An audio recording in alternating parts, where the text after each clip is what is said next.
What's up, YouTube? This is Brian from Bull Strength coming at you with another video, and today I just finished packing for the Strength Camp Challenge, which is a sort of a strongman powerlifting hybrid contest that's going to be taking place at the Tampa Fitness Expo tomorrow, August 31st. We are carrying on in spite of this hurricane. Apparently it's not going to hit by like Wednesday. But anyway, so I just finished packing for this contest, and I kind of wanted to share with you guys what I'm bringing and why I'm bringing it. So first of all, I want to put out there, this is my first strongman contest, period. I've never, competed in a strongman event or anything like it before. I've done powerlifting 5 times, but I have never competed in strongman before. So this is a brand new thing for me. I hope I do well. We will see. I will definitely do a post-mortem video over the weekend. It might not be up over the weekend, but I'll definitely do a sort of a post-mortem analysis, go over what I did right, what I did wrong. Like I said, this is my first time training for one of these things, and I had very little guidance, so I pretty much went at it with sort of a powerlifting approach. But like I said, we'll get into that after the contest. But for today, I'm going to talk about what I packed in my bag for the competition. So first of all, I got a couple of warm-up items. So I have this mobility ball from Rogue, and this is probably my favorite piece of equipment that I have in terms of fascia release. So I'm not going to be doing like any kind of like deep tissue massage right before the competition or anything like that.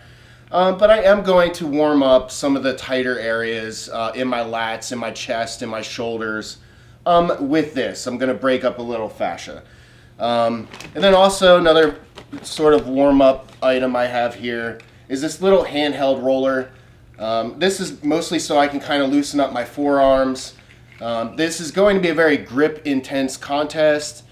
I'm going to be doing deadlifts, I'm going to be doing farmer's walks, and then I'm going to be doing Atlas stones. So I want to make sure that the muscles in my forearms are properly warmed up and loosened up, more importantly.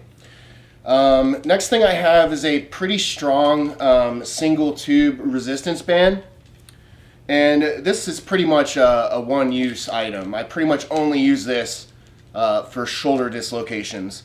But it's one of my favorite warm-up exercises, and I never go a single exercise session without doing shoulder dislocations. So I definitely want to have that. And then another thing I have is a flat band. This one is a little bit higher resistance.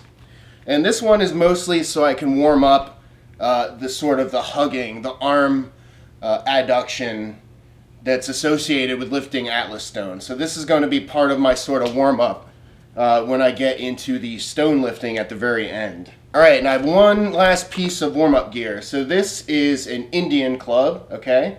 Not a Native American club, but an actual Indian club. And so this is going to be used to warm up my wrists and my shoulders, just kind of loosen them up, get a bit of a dynamic stretch prior to lifting. So this is one of my favorite pieces of warm-up gear here. It's a little bit heavier. This is 3 kilos. I would like to have a couple of lighter ones, but I haven't gotten around to getting them, so it's whatever. I can work with that. All right, so moving along, we're going to talk about supportive equipment. So in this contest, I'm allowed to use belts. So I have a thick leather belt here. If you are going to be competing in powerlifting or strongman, definitely do not go cheap with your belt. You want something thick, leather, and something that's going to get nice and snug on you. Don't waste your money on those cloth belts that you're going to find, at like Dick's Sporting Goods or Walmart, because they don't provide very good support. I have a couple of compression sleeves for my knees, because those are allowed, and then some wrist wraps for my wrists. Add a little extra compression, give my tendons and ligaments a little extra support. And then I have a pair of lifting straps. So in this contest, these are allowed. In most strongman contests, straps are allowed. I haven't even really heard of a powerlifting, or I'm sorry, a strongman competition that requires raw grips. Almost across the board, you're allowed to use straps. So I am going to be using these for my deadlift. And then finally, I have a couple of compression sleeves for my elbows. And these are Copper brand. I heard a lot of hype about these, and honestly, they're not that impressive. So they weren't really that expensive though. So like, would these be worth it for like a beginner? I would say definitely, but they're not very sturdy. It almost feels like the same material that you would find in pantyhose, but you know, so far it's worked pretty well. So I'm hoping that these things hold up for the competition and don't actually get shredded to pieces. All right, and the final piece of supportive equipment. This isn't technically supportive equipment. This is like backup equipment. But I've learned, okay? And it's not just a meme in powerlifting and strongman, in Olympic lifting, that athletes tend to poop themselves a little bit sometimes. I've done it before. I've actually shit myself twice in 2 different powerlifting competitions. One of them was in York, Pennsylvania, and it was during my very first squat attempt. Like, I had a fart that just went a little bit too far, but luckily it didn't actually. This is really gross, but the projectile did not clear my butt cheeks. Since I do have some bigger butt cheeks, they were able to contain the disaster zone. I was able to go to a bathroom and sort of clean up without having anything fall into my underwear. But just in case, I'm just saying, if you're packing a bag for powerlifting or strongman, an extra pair of underwear is not going to hurt you, and there's no shame in carrying this. The last thing I want to do is like poop myself during the deadlift event in the very beginning, and then basically walk around with poopy pants for the next 3 events. So I'd rather try to avoid that as much as I can, but if I can't avoid it, I got another pair of underwear. So if I'm gripping and ripping and, you know, I got some farts that are coming out that don't feel right, I have solace in the fact that I have a fresh pair of underwear in my gym bag. So don't forget your extra pair of underwear, folks. It's not just a meme. All right. Actually, I have one other thing. So spider tack, okay? So I have some tacky, and this is for lifting the Atlas stone, right? So this is going to be something I'm going to apply to my forearms to help lift the stone. It's going to help me grip it a little bit better. The only thing about it is Elliot and the crew have been a little bit slow at releasing information about the meet. And basically, I emailed somebody from the strength camp crew a couple months ago, and I asked what kind of supportive equipment is allowed. And this person said I can, basically bring whatever I want. Specifically for the Atlas Stone event, there really was no limit to supportive gear. Now, obviously, you're not going to be able to wear a deadlift suit or a bench shirt or something that's like obviously, cheating, or like, multiply powerlifting, whatever you want to call it. So I bought this on Amazon. I paid like $40 for it, and then she put out an email saying that there's a specific type of spider tack that I'm supposed to use. So I don't know. This is competition grade. I don't know if they're going to allow me to wear it or not, but if not, it's going to suck that I, wasted this money on it. But you shouldn't have told me I could have, she shouldn't have told me that I had the option to buy whatever I wanted, because I did. And then you tell me like a week prior to the contest that there's a specific type of spider tack that I'm supposed to use. So the next thing I have is kind of obvious. I got an iPod, I have a charger, I have headphones, and I got a little battery brick in case I get low on batteries. So just a little something, when I'm kind of in the bullpen, kind of warming up, something to kind of build up a little extra hype. All right, so the last thing we're going to get into is the food that I'm packing. Now, keep in mind, I am a personal trainer, right? I teach people to eat correctly, the types of foods that they should be eating, the types of quantities that they should be eating these foods in, how to portion themselves, how to correctly diet. That being said, what an athlete eats on the day of competition is typically not the cleanest, prettiest food you're ever going to come across.